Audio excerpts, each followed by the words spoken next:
Today we're at Midway School, home of the mighty Midway Tigers, and we're here to...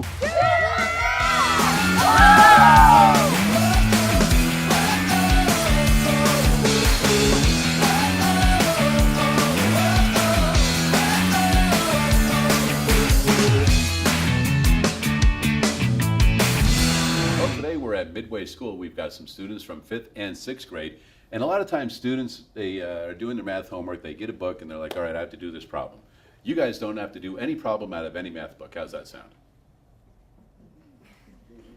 You don't know what to say to that, huh? You're like, all right, we're not going to do a math book out of a math book problem. What are we going to do? You're going to make up the problem. All right? So here we go. All right. What do you mean, oh no? So this is going to be the easiest thing in the world. You guys get to make the math problem. All right. Boys, here we go. I want each of you, boys, you're going to give me one single-digit number, all right? 6. 6. Let's keep them positive. Okay, then 4. 4. 7. 7. 2. Whoa, easy there, sister. 2? 3. 3. All right. So, here we go. We have a 6, a 4, a 7, and a 3. So write those numbers down. And you don't have to use them in that order. All right? How many of you remember order of operations? Not it. You remember order of operations? Been so long. It's been so long. Well, it's a good thing I'm here today then, huh? So you guys can practice that up a little bit. Been too long. Okay, order of operations. What's the first thing you have to look for? Parentheses. Parentheses. Right? Then what? Oh, I remember. Exponents. Multiply and divide are both the same. Right? Multiply and divide, and then what? Add and subtract. Add and subtract. Right? You guys remember hearing, please excuse my dear Aunt Sally? Yes. See, that's made it all the way out here to Midway School too, huh? All right. So, what you're going to do is use the order of operations. So you can add, subtract, multiply, divide, use parentheses. I don't know if I would use any of these numbers as an exponent because then you're going to get a really large number, okay?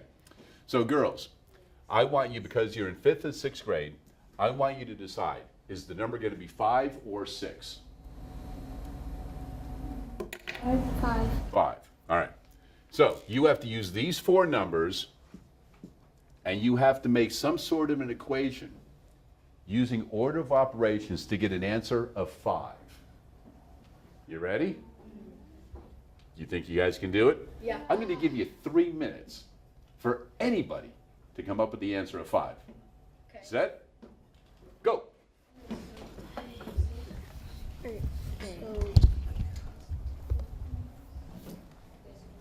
Remember, you can put the numbers in any order you want. They don't have to stay in that order. Multiply, divide, add, subtract, use parentheses. What other mathematical symbols could you use in this? You guys think of anything else? What about a decimal point? Okay. What about a radical sign? You guys been introduced to that yet? No. No. Check this out.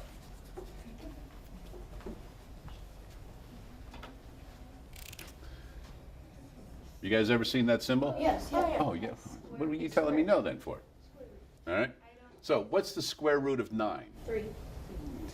Don't be messing with me. You guys know all about this already, don't you? All right. So if you did something like this, you could change the number 4 into a, what's the square root of 2? Or 4? Gave you the answer already, right? 2. So you could turn that into a 2 if you wanted to using that sign. If you want to leave it as a 4, you can do that also. You see that? I gave you a little clue. You got that already? All right. Keep on working. We're going to check out and see what he's got.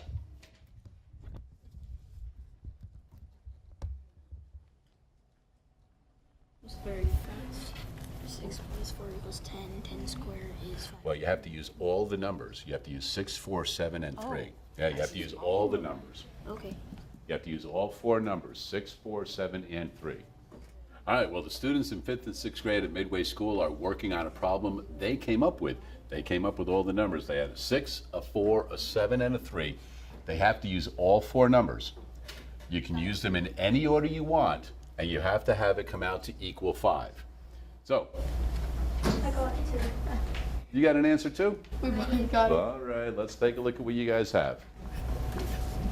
4 times 3 is 12, and 6 divided by 12 would be 2, and then 7 take away 2 is 5. All right, so if we go 6 divided by 12.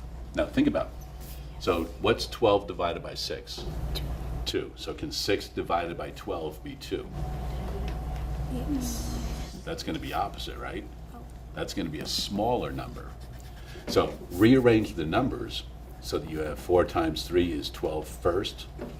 So 'cause you can rearrange them, right? So you've got the right idea, Okay.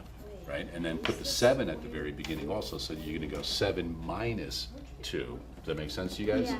You all kind of working on the same thing? Yeah, kind of. Right? Because if you think about it, if you have 12 and you divide it by 6, you're going to get 2 for each person, right? But if you only have 6 of something and you're going to divide it into 12, you're not getting 2 of everything now, are you? You're going to get half of something. Yeah. So just rearrange your numbers and you've got the correct answer. Oh, never mind. I messed up. All right, so you saw what you did? Yeah. All right, there you go. Well, you know what? The girls came up with an answer right there, how they rearranged the numbers, and they did come up with the answer of 5 using a 6, a 4, a 7, and a 3. All of that at Midway School.